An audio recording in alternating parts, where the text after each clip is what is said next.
I was standing right there at the edge of my land, jaw clenched, boots planted firm in the Texas dirt, when I saw them. Eight massive yellow bulldozers lined up across my private ranch driveway like they were preparing for war. The engines were still rumbling. The HOA president, Karen Whitmore, a woman with more Botox than empathy, stood smugly in front of them, clipboard in one hand, sunglasses perched on her nose as if she had just conquered a small country.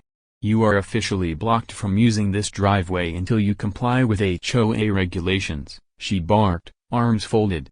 I blinked once, then twice, not because I didn't hear her, but because I couldn't believe she just said that. On my own land. My entire land. What Karen didn't know, what none of them knew, was that I owned every square inch of the land beneath their feet. Not just the ranch, not just the driveway. The whole county. The courthouse, the roads, the water systems, even the patch of land their precious HOA clubhouse sat on, all belonged to me, through layered shell companies and quiet acquisitions I'd made years ago. And now? Now they had the nerve to block me in. But I didn't speak. I just pulled out my phone, dialed a number, and said 5 words, "They're standing on my property." And that was when everything started to unravel. But before we get to what happened next, let me take you back to how all of this began. My name is Jackson Cole. I'm a quiet man, 49 years old. I live just outside of Magnolia Bend, Texas. Folks who don't know me call me a cowboy. Folks who do know me call me Boss Jack. But I'm not the flashy type. I wear jeans and boots every day, drive an old Ford pickup, and live in a modest ranch house with my dog, Moose. What most folks don't realize is that behind that old truck is a billion-dollar real estate empire, built from oil, timber, and smart land investments. I'm a 4th-generation rancher turned developer. When I was younger, I watched as the land around our old family ranch got swallowed up by rich developers and gated communities. So I started buying it back, quietly, bit by bit, until I owned so much of the land even the local officials had to shake my hand with a smile. Now, I didn't do that to show off. I did it to protect the people like my father, who died working that land, and the people like my neighbors, who still believe in community, honesty, and a handshake deal. So when the HOA from the next town over started pushing into our area, I stayed quiet at first. I figured it would pass. But Karen Whitmore and her group of well-manicured busybodies weren't the kind to mind their own business. Karen moved into the community 2 years ago. Her husband, Doug, was a semi-retired dentist with a loud laugh and a soft backbone. She was the kind of woman who treated everyone like they were beneath her unless she wanted something. She'd filed noise complaints against roosters, told the old widow down the road that his barn was an eyesore, and even tried to fine a family for hosting a 4th of July cookout because their flagpole was too tall. Her HOA wasn't even officially in my zone. But that didn't stop her from trying to annex my land into her empire. It started small. First, a letter arrived saying my gravel road didn't meet HOA standards. I laughed, tossed it in the fireplace. Then, 2 weeks later, a man in a pressed HOA polo shirt tried to hand me a violation ticket for having unauthorized livestock. He said my cattle weren't tagged in their system. I nearly spat out my coffee. Moose, my German shepherd, barked him off the property before I even opened my mouth. But it didn't stop there. Karen started sending code enforcement officers. Yes, her people, not the real county officials. They claimed my fence line encroached on HOA land. Except my great-grandfather built that fence in 1948, and every title deed since had it firmly and my property.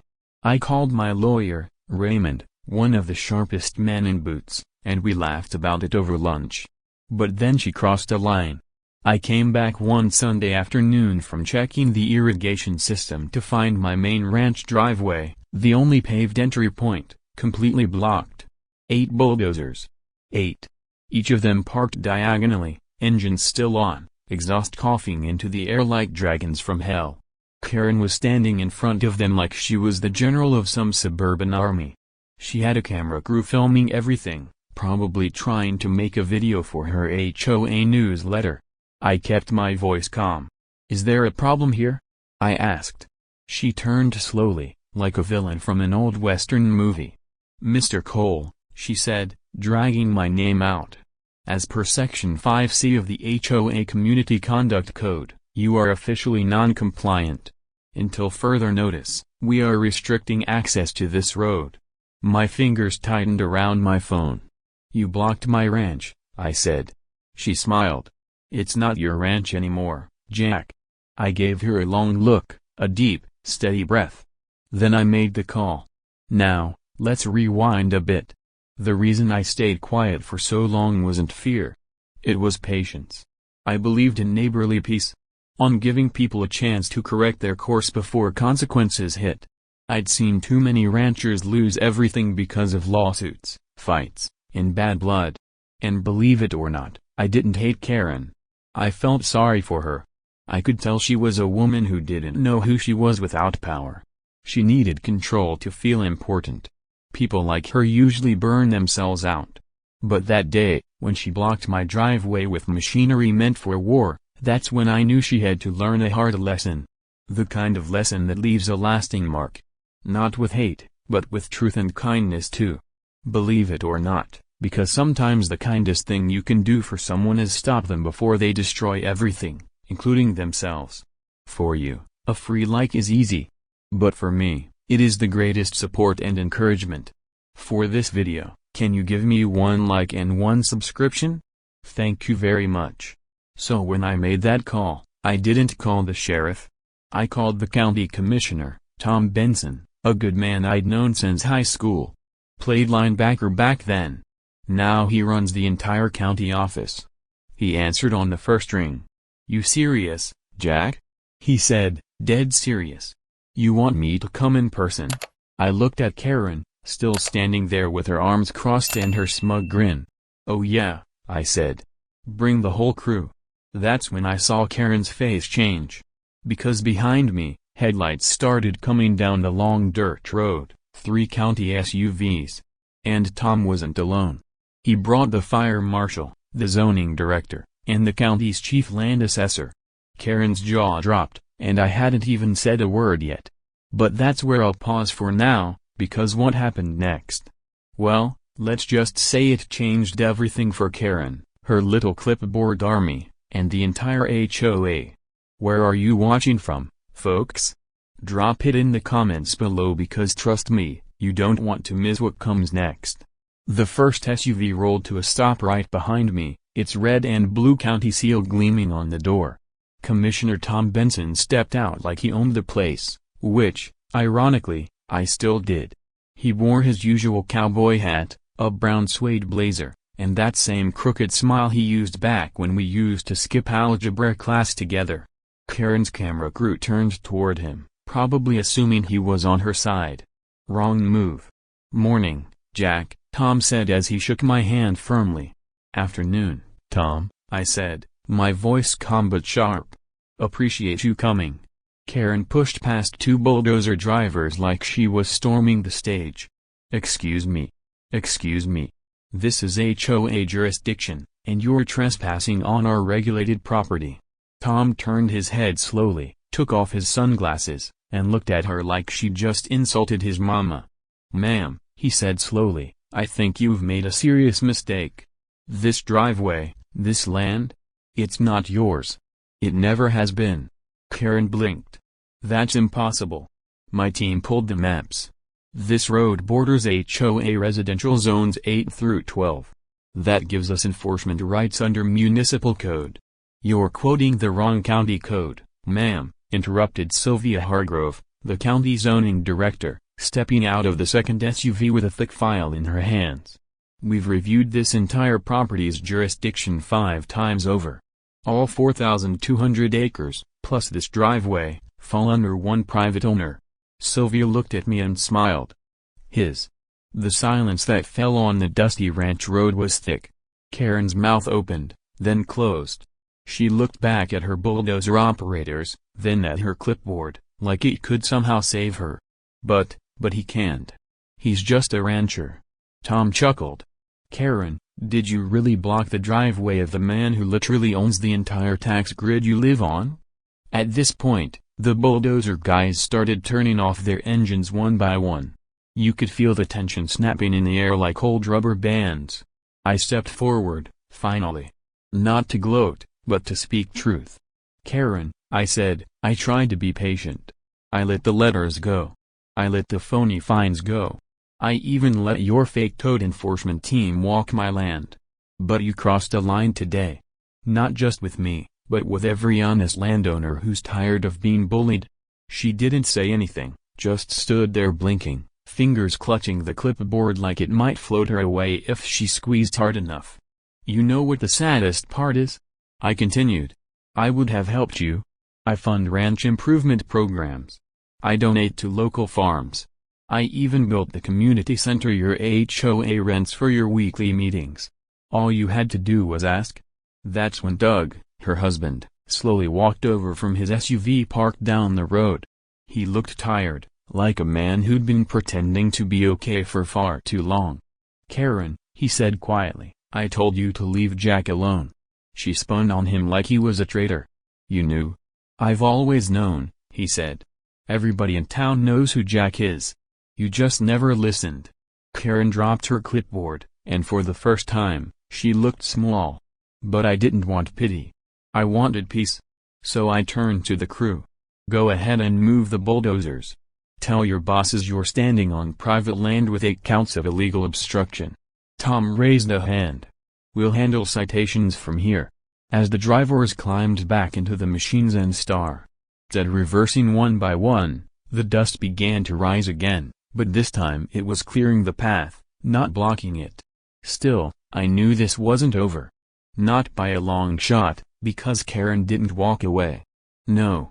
She marched to her car, opened the trunk, and pulled out something none of us expected. An envelope with my name on it. She handed it to me without a word, her hand shaking just slightly. Inside? A legal notice. Karen had filed a motion to declare my driveway a public utility easement under emergency annexation rules from 50 years ago. And the motion had just been approved for review, which meant if she got her way, the county would be forced to open a portion of my land to public control. That was her real play. She hadn't been trying to win today. She was playing a long game. I looked up at her. "You filed this before the bulldozers, didn't you?" She nodded slowly. "You think this is over, but it's not. I always have a plan B." And with that, she got into her car and drove off. Doug just stood there, shoulders sagging. Tom walked over and read the papers behind me. This might get ugly, Jack," he said. "I know," I said calmly. "But I'm not worried. Because what Karen didn't realize was this, her plan B was built on land I already owned. But for now, it was time to let the storm brew, because the next time she came after me, she'd be facing a courtroom, and she'd be going in unprepared. 3 weeks passed. 3 long, dusty, tense weeks. I didn't hear from Karen. No letters, no surprise visits, no bulldozers. But I knew her silence wasn't peace. It was plotting. Like a snake coiled up behind tall grass, waiting for the right moment to strike. Then, one crisp Thursday morning, while I was walking moose down the back trail near the creek, my phone buzzed. It was Raymond, my lawyer. "You need to come downtown," he said flatly. "Is it the easement motion?" "Oh, it's more than that," he said with a sigh. "Karen didn't just file for a public utility path. She filed a lawsuit against you. She's claiming obstruction of community growth and deliberate prevention of HOA expansion." I blinked. "She's suing me for not letting her take my land?" "Exactly, Jack," Raymond said, stopping in the trail. "You're not going to believe what I'm about to say, but I admire her audacity." Raymond snorted on the other end. "Yeah, well, I don't admire her legal brain. It's full of holes, but it's loud, and judges don't like drama on their dockets." He paused. "And here's the kicker, Jack. She's pushing for an emergency hearing next Monday." I closed my eyes, took a deep breath of pine and cold morning air. "All right," I said. "Let's give her the show she's asking for." Monday morning came fast. I arrived at the county courthouse in my cleanest jeans, a white button-down, and my dark brown boots, polished till they shone. No fancy suit, no tie, just me being me. Raymond, on the other hand, wore a gray three-piece and carried a thick leather briefcase stuffed with documents. Karen arrived 15 minutes late. She strutted into the courtroom in a bright pink blazer, hair in perfect curls, followed by two of her HOA board members, Eleanor and Mindy, who looked like they'd walked off the set of a Real Housewives reunion. Doug trailed behind them awkwardly, holding a manila folder like a child sent to the principal's office. Judge Langston, a tall black man with a stern face and reading glasses halfway down his nose, called the court to order. Karen launched right into her argument. She claimed I was a barrier to suburban harmony, that I was hoarding land and causing economic stagnation by refusing to allow the HOA access to a public route that connected their neighborhoods to the rest of the town. Raymond didn't interrupt. He let her talk and talk and talk. By the time she finished, even her board members looked confused. Then it was our turn. Raymond stood calmly. Your Honor, I'd like to begin by submitting into evidence 36 title deeds proving Mr. Cole's full ownership of the land in question, dating back over 80 years. I'd also like to present a private zoning exemption granted to Mr. Cole by your own office, Judge Langston, during the drought recovery period of 2014. The judge looked down over his glasses, glanced at Karen, then back at the documents. Proceed, Raymond. For you, a free like is easy.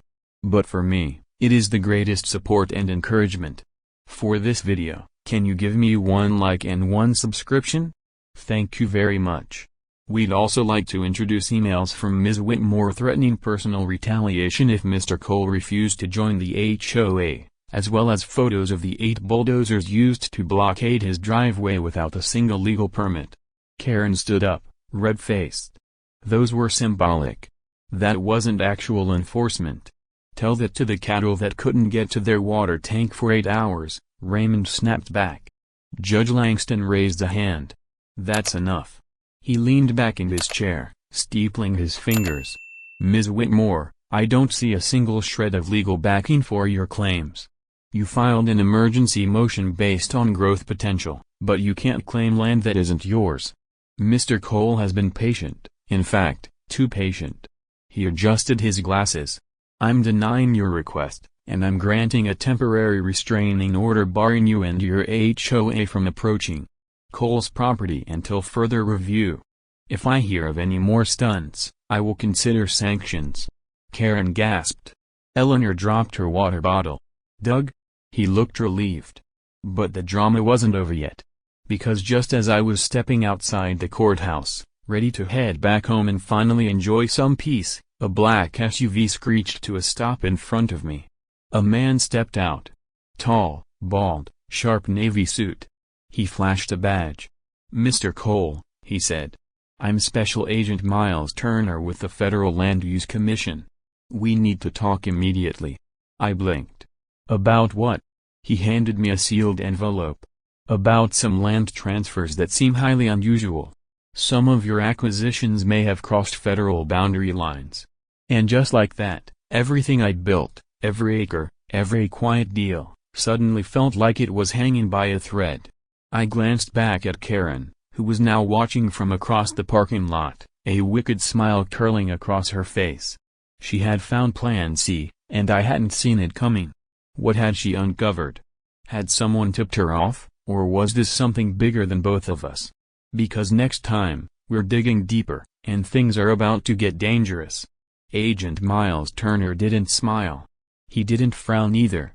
He had the kind of face that could stare down a hurricane and not blink. He handed me the envelope like it was a warning label on a grenade.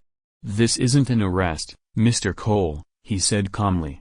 But I suggest you get a lawyer. The Federal Land Board believes part of your holdings might involve protected water systems. Streams classified as state-managed. I raised a brow. I've had this land evaluated a dozen times. Those streams dried out in the 70s. He didn't flinch. We're not so sure about that anymore. He tapped the envelope. Inside is a formal request to appear at a federal zoning inquiry. Your presence is mandatory, and so is your documentation." With that, he got back into his SUV and drove off. No explanation, no conversation. I stood there for a minute, heart slow and heavy. This was no longer just a fight against HOA nonsense. This was federal, and someone, Karen, must have found a way to escalate it. I called Raymond right away. He was already waiting outside the courthouse with a to-go cup in one hand and 3 folders in the other. He raised a brow when he saw the envelope. "That doesn't look like a thank you card," he muttered. "Federal zoning review," I said. "They're digging into my land acquisitions. Streams, apparently." Raymond took a long sip of coffee, then nodded slowly. "We'll fight it, but Jack, if there's even a small crack in the paperwork." He didn't finish the sentence. He didn't have to. I knew what he meant. If they could prove any one of my purchases had crossed a legal boundary, especially involving protected water channels, Karen's little HOA could use that to strip me of rights, or worse, push for public access again. That night, I stayed up till 3 a.m., going through boxes of old maps, deeds, and environmental surveys. My ranch office looked like a storm had hit it. Papers everywhere. Moose curled up on the floor beside me, snoring gently. At 3:17 a.m., I found something. An old map from 1964, drawn by my grandfather, showing a creek bed running directly across the south corner of what was now Karen's HOA clubhouse.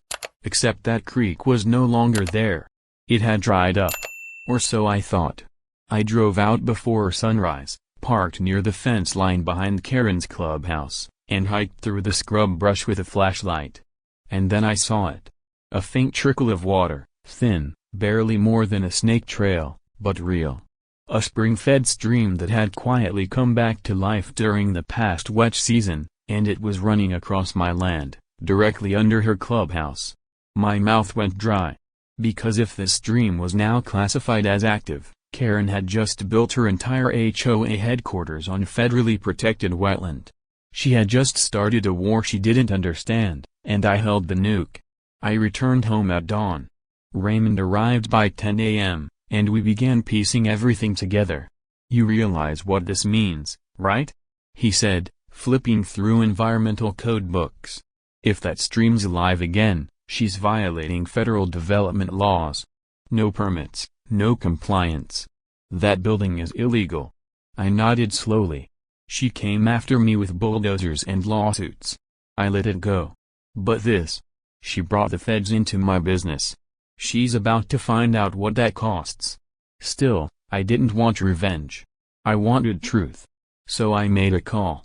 Not to Tom Benson, not to the sheriff, but to Emily Raines, an environmental attorney and old friend from my college days. She now worked with a nonprofit that focused on land conservation and federal zoning protections. "Jack Cole?" she said when she answered, half laughing. "I haven't heard from you in 10 years. You finally ready to stop pretending you're just a humble cowboy?" "Emily," I said, "I need your help, and I need it fast." I told her everything, from the HOA harassment to the stream discovery. By the end, she was quiet. Then she said, "Send me the coordinates and the survey scans. I'll see what I can dig up. Jack, if that's an active waterway and they built over it, that's not just illegal, that's a felony offense under the Clean Water Act." I blinked. "You're telling me Karen might have committed a federal crime trying to take my land?" "Oh yes," Emily said. "And I'm telling you we're going to prove it." By Friday, Emily had filed an official complaint with the Environmental Protection Agency and sent drone footage of the stream's return to their regional office. She also subpoenaed HOA construction permits, which, surprise surprise, were missing half the environmental compliance forms. Meanwhile, Karen had no idea. She was busy gloating. She released a new HOA newsletter that same weekend with the title, HOA vs. Rancher, How We're Winning the War on Rule Breakers. She even included a cartoon drawing of me stomping around in cowboy boots, angry and confused, while the HOA flag waved above my ranch. My neighbors brought me a copy, nervous and apologetic. "I'm so sorry, Jack," said Mrs. Redfield, The old widow Karen once tried to fine for having a patriotic lawn chair. We didn't know she'd go this far. I smiled gently. It's all right, ma'am. She's writing checks she can't cash. But just when I thought I was finally taking control of the battle, Sunday evening came, and a truck pulled up my driveway. A beat-up gray Ford. Doug stepped out alone.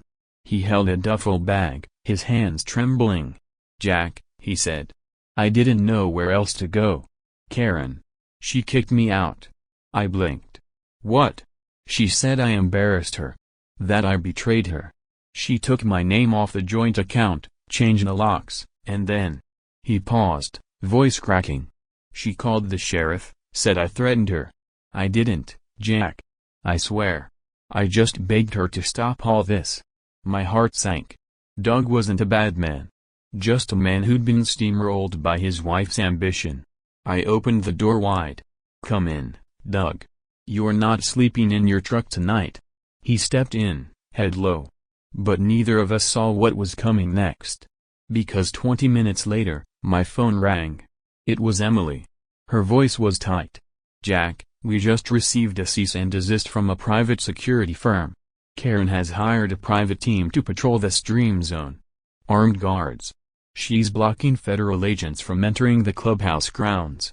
I stood up, blood boiling. "She hired armed men to guard illegal land?" "Yes," Emily said. "She's digging in hard." I turned to Doug, who looked up with fear in his eyes. "Oh no," he whispered. "You don't know Karen when she's cornered. She's not just scared. She's dangerous now." And he was right. Because the next morning, Karen showed up at my ranch gate with armed men in black uniforms, shouting legal threats. And one of them pointed a rifle straight at Moose. That was the final straw. Now it wasn't just legal anymore. It was war. I've been through a lot in my life. Wildfires, cattle stampedes, even a tornado that tore off the roof of my barn. But I had never faced anything like this. There were armed men at my gate. Black uniforms, tactical gear, earpieces. They looked like a private SWAT team pulled from a movie set. And at their center, standing like some queenpin of chaos, was Karen Whitmore, wearing designer sunglasses, a white pantsuit, and a smug grin that made my blood run cold. "This is a private patrol," she shouted over the gate. "You're now under surveillance for trespassing and interfering with protected HOA business." I stepped forward slowly, one hand gripping Moose's collar. He stood growling low, body tense like a spring. "You brought guns to my ranch?" I said calmly, trying not to explode. "Correction," she smirked. "I brought protection. Since you and your lawyer friend started making threats, I have every right to defend HOA property." I glanced at one of the men. He looked maybe 22, nervous, sweating, rifle hanging too loose on his shoulder. "This isn't your property," I said. "And you know that. For you, a free like is easy. But for me, it is the greatest support and encouragement. For this video, can you give me 1 like and 1 subscription? Thank you very much." Karen tilted her head. "The stream is disputed land now, Jack. My attorneys filed a separate emergency injunction last night. Until it's resolved, it's considered contested territory. That gives me rights under community security law." I nearly laughed. "You're quoting militia law now? Are you insane?" She leaned in, gripping the bars of my ranch gate. "You should have joined us when you had the chance," she whispered. "Now you're going to lose everything." And with that, she turned around, waving for her men to stay. They didn't enter my land, but they stood watched just outside my gate like wolves waiting for a weak calf to stray. I stepped back slowly. Then I called Raymond. "She brought guns," I said. "She's got private security camping outside my ranch." He cursed under his breath. "That's not just intimidation, Jack. That's a violation of state-level militia restrictions. If they're armed and on your property line, we can escalate to the state attorney general." I nodded. "Do it. And bring Emily in." By sunset, Emily arrived on my porch, boots dusty, laptop bag slung over her shoulder. "Jack," she said, pulling up satellite images. "Karen made a mistake. Another one? A big one? And we have the drone footage. She played it for me. There it was, clear as day, a time-stamped video showing two of Karen's guards pushing a portable generator just over the boundary post. Got her, I muttered. Emily smiled. We file an emergency trespassing claim and submit it to the state. That gets law enforcement involved, and real officers will come down here, not HOA thugs. But then Emily paused. There's something else. She pulled out a document from her bag, a permit. It had Karen's signature. This is a falsified environmental certificate. She said she forged state approval to build her HOA clubhouse over that stream. I stared at the paper. That's a felony. Yep. And she used this to apply for county funds, Emily nodded, which makes it federal fraud. She's not just breaking HOA rules now. She's facing real prison time if this goes to court. We both stood in silence, watching the moon rise over the dark shape of Karen's guards, still camped across the gate. Let's bring her down, I said finally. Not out of revenge. Out of justice. The next morning, we made our move. Raymond filed for a court injunction with every shred of evidence we had, trespassing videos, forged documents, and witness statements from neighbors Karen had harassed over the years. Emily called in the EPA directly, and a team was dispatched to investigate the stream site. And I called in one more favor. See, what Karen didn't know was that I owned a small media company in town. Just a little news blog, but one with a reach of 300,000 subscribers and a strong presence on social media. That evening, the headline exploded across the state: HOA tyrant illegally builds on protected land, brings armed men to Texas ranch. Owner fights back. Within hours, the story went viral. Thousands of comments. Calls for investigation. TV crews showed up the next morning. Karen? She panicked. She stood outside the HOA clubhouse trying to hold a press conference with her board. But every reporter had one question: did you forge government documents to take over a stream? She refused to answer. Doug, standing beside her with a pale face, finally broke. I warned her, he said into the mic, but she wouldn't stop. Karen screamed at him and shoved the mic out of his hand, her mascara streaking down her face. That clip? It aired across every major local news station that night. But just when I thought she was finally defeated, something insane happened. At 3 a.m., I woke up to the sound of tires screeching. I grabbed my flashlight, threw on a jacket, and ran outside. There, right at my gate, was Karen, alone, standing beside a smoking pile of burned papers and files. She had set fire to her own HOA documents on my land, screaming into the darkness. They're all liars. He did this to me. Jack ruined me. I froze. She was unraveling, fully. Sheriff's deputies arrived 10 minutes later. I didn't call them. Neighbors had. They found Karen clutching her heels in one hand and a bottle of wine in the other. They cuffed her gently. No shouting, no fighting, just the broken sobs of a woman who thought she could bully the world and never be held accountable. I stood there watching, heart heavy, because as much as she'd hurt me, I never wanted it to end like this. But it wasn't over yet. Because as they placed her in the cruiser, she shouted one last thing: "You don't know what I know, Jack. The land. It's not what you think." I frowned. What was she talking about? I turned to Doug, who was watching from down the road, arms crossed. He looked at me with a strange expression. "She's not lying," he said softly. "Karen found something months ago, a land grant hidden in county archives. Said it would destroy you if she released it." I stared at him. "Doug, what land grant?" He looked down at the ground. "It says your family might not be the rightful owners." The ground shifted under my feet. The ranch? My ranch? Was now in question. I didn't sleep that night. Doug's words haunted me. A land grant? My family not the rightful owners?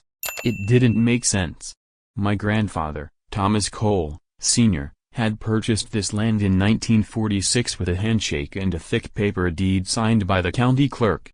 The title had passed from him to my father, then to me. There were documents, Photos, tax records, generations of work built on this soil. And now, in the middle of a legal storm, a drunk, screaming HOA president had dropped a bombshell that shook everything I believed about my family's legacy. By sunrise, I was on the phone with Emily and Raymond. Doug mentioned a hidden land grant, I told them. Said Karen found it in county archives months ago. That it could destroy everything. Emily whistled low. If that's true, it could change everything. Land grants from the early 1900s, even late 1800s, sometimes override newer deeds if they were never properly cancelled. Raymond agreed. We need to get into the county records today. By noon, we were inside the county courthouse basement. Boxes, dust, old maps, cracked leather folders with fading ink. A clerk named Marty, who'd worked there for 42 years and knew every nook and cranny, helped us dig through the dot. Most of these records haven't been touched in decades, he said. It would take a miracle to find a buried grant. 3 hours in, Emily gasped. Found something. She pulled out a folder tied with red string and a wax seal. It was dated 1899. Inside was a handwritten land grant from the state of Texas, granting 4,000 acres of undeveloped land to a woman named Lucinda Harrow, a freed woman, a widow, and a farmer. The land outlined on the grant almost exactly matched the boundaries of my ranch. Wait, I said slowly. But this doesn't make sense. Where's the cancellation? There has to be a void or a sale transfer. Raymond flipped page after page. There was nothing. No void stamp, no transfer deed, no official closure. Emily looked at me. Jack, your family may have bought this land fair and square in 1946, but if the state never properly processed Lucinda's grant, the original claim may still be considered active under federal law. I swallowed hard. What does that mean? Emily closed the folder slowly. It means Lucinda Harrow, or her descendants, might technically still have a legal right to this land. Everything spun. My ranch, my empire, my name. All built on land that might have belonged to a black woman history forgot. And Karen? Karen had found it first. No wonder she was so bold. No wonder she kept saying, "You don't know what I know." She had this trump card tucked away the entire time. Raymond rubbed his face, clearly rattled. If this goes public, Jack, you won't just face a lawsuit. You'll be national news. And not in a good way. I stared at the map inside the folder. Lucinda's signature. Neat, strong, proud. A woman who had survived slavery, buried her husband, and built a life strong enough to earn a grant of land from a state that once tried to erase people like her. I felt a lump in my throat because now, all these years later, I was sitting in a government basement holding her forgotten story, and I knew what I had to do. That night, I drove to Karen's HOA clubhouse alone. It was dark, quiet. Her security team was gone, disbanded after her arrest. The clubhouse was locked up, lights off, a notice from the EPA plastered on the door. But Doug was there. He met me outside, holding a box. "I figured you'd come," he said. "What's in the box?" He opened it.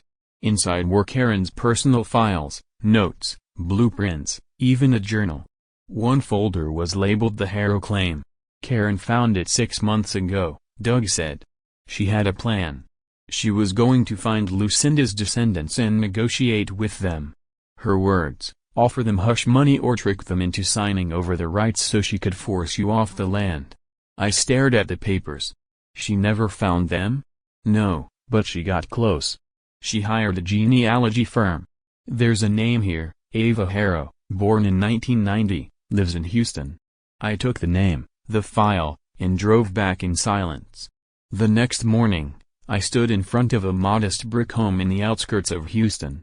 There was a small garden out front, a faded welcome mat, and a wind chime singing softly in the breeze. A woman opened the door. Tall, graceful, warm brown eyes, and her hair pulled back into a bun. Mid-30s, calm. "Yes. Are you Ava Harrow?" "I am." I took off my hat. "My name is Jack Cole. I think you and I need to talk. It's about some land, and a woman named Lucinda." Her eyes widened slightly. She stepped back. "Come in." We sat at her kitchen table. I laid out the documents, the grant, the maps, the lack of closure. I told her everything about my family, my ranch, Karen, the bulldozers, even the armed men. She listened without interrupting. When I finished, I said softly, "Ava, I didn't know. I swear to you, I didn't know any of this. But if that land was Lucinda's, then it's your story too. And I want to make it right." She looked at the map again, then at me. "I grew up hearing stories about Lucinda," she said. "My grandma said she built her house with her own hands, that she was cheated out of land by a banker who lost the paperwork. We never knew if it was true." "It was," I whispered. Ava smiled gently. "You didn't cheat anyone, Mr. Cole. You honored that land. You built something real. But I think maybe we were meant to find each other." I nodded. "Maybe we build something together now." As we shook hands across that kitchen table, something inside me shifted. Not guilt, not shame, but peace. Because the land doesn't belong to any one man forever. It belongs to the people who care for it. And Ava. She was family now. But before I left, she handed me something. An envelope she had tucked in her kitchen drawer. "Karen mailed this to me 2 weeks ago," she said. "Tried to buy me off. Offered me $200,000 to forget everything. I didn't even open it. I opened it now. Inside was a check and a note. He'll fold when he finds out. Use this and help me take him down. Together we'll own the whole county. Signed, Karen Whitmore." I laughed because she thought she could bribe her way into owning a piece of Texas, but all she bought was her downfall. As I drove home, a message came in from Emily. "EPA is done. Karen's clubhouse is being seized. Court date set. And you're cleared of all charges." One battle was over. But there was one more surprise waiting. Because as I pulled into my ranch that evening, there was a new sign posted at the gate. It wasn't from the HOA. It wasn't from the EPA. It was from the state. It read, "Historic Land Restoration Site, protected by Texas Heritage Foundation." I smiled because now the land was protected forever. And Karen? She had one last move left. A move that would shock the whole country. I didn't think I'd hear from her again. After the clubhouse was seized, after the forged permits were exposed, after the media tore her apart, and her own board voted to remove her, Karen Whitmore had all but vanished. No HOA meetings, no threats, no bulldozers. Gone. But people like Karen don't disappear. They retreat. They scheme. They wait. And 1 week after the land was designated a Texas Heritage Site, after I'd partnered with Ava Harrow to co-manage the land, protect the stream, and build a community center in Lucinda's name, I got a certified letter in the mail from federal court. Karen had filed one last lawsuit, Whitmore vs. Cole, Harrow claim of county land fraud and demand for eminent domain review. For you, a free like is easy. But for me, it is the greatest support and encouragement. For this video, can you give me 1 like and 1 subscription? Thank you very much.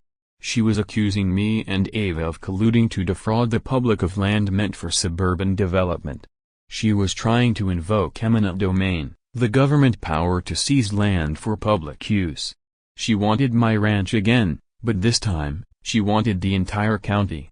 It was the boldest, wildest, most absurd move yet, but it had teeth because she wasn't working alone. The lawsuit listed a new partner, a real estate conglomerate out of Dallas, Redstone Urban Projects. They had joined Karen to try to rezone the land for luxury developments, golf resorts, artificial lakes, private schools for the elite, and they were prepared to sue the state of Texas itself to make it happen. Raymond called me within the hour. "This is no longer about HOA drama," he said. "This is corporate warfare, and they have lobbyists. If they win, they can take the ranch, the creek, everything." I didn't flinch. Then we fight. The courtroom was bigger this time, downtown Austin. State and federal judges combined on the bench. Karen sat in a crisp navy suit beside a shark-smiling lawyer from Redstone.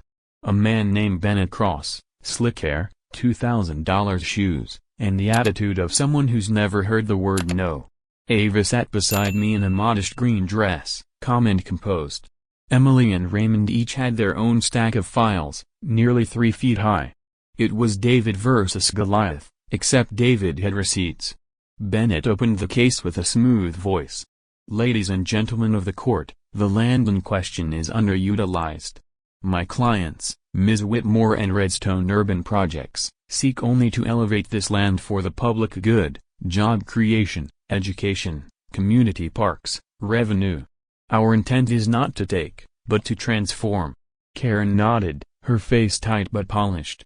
She had trained for this, her final act, but she didn't know what was coming. Raymond stood and brought the hammer. Your Honor, he said, we have video evidence of Ms. Whitmore using private security forces to intimidate citizens, destroy documents, and trespass on federal land. We have receipts of bribery attempts. And we have testimony from Redstone's former lobbyist that this was never about the public good. It was about money. The courtroom stirred. Emily stood. Furthermore, she added, this land now holds federal heritage status under Texas environmental protection law, and the Harrow family, represented here by Ava Harrow, is recognized by the state as the rightful heir to the original grant.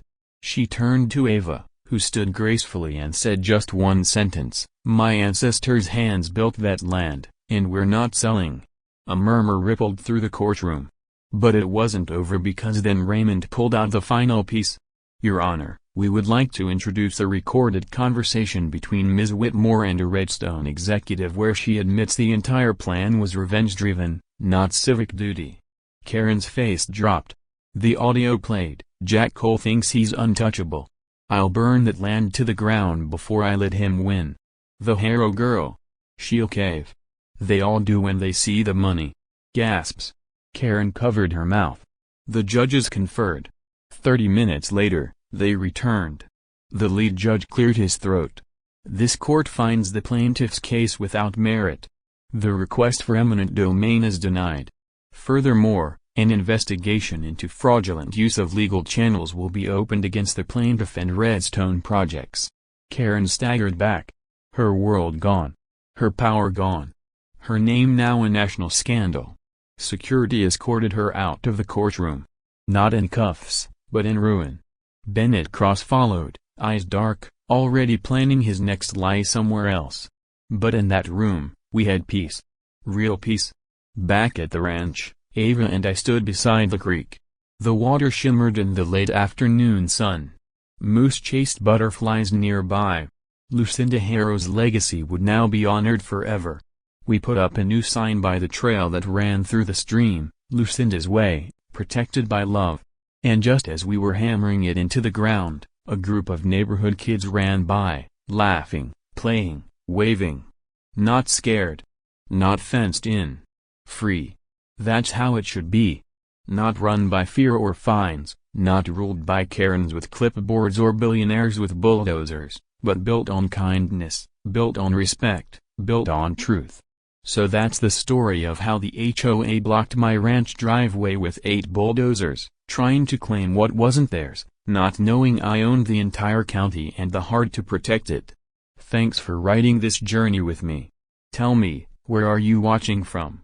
And always remember, stand your ground when the truth is on your side.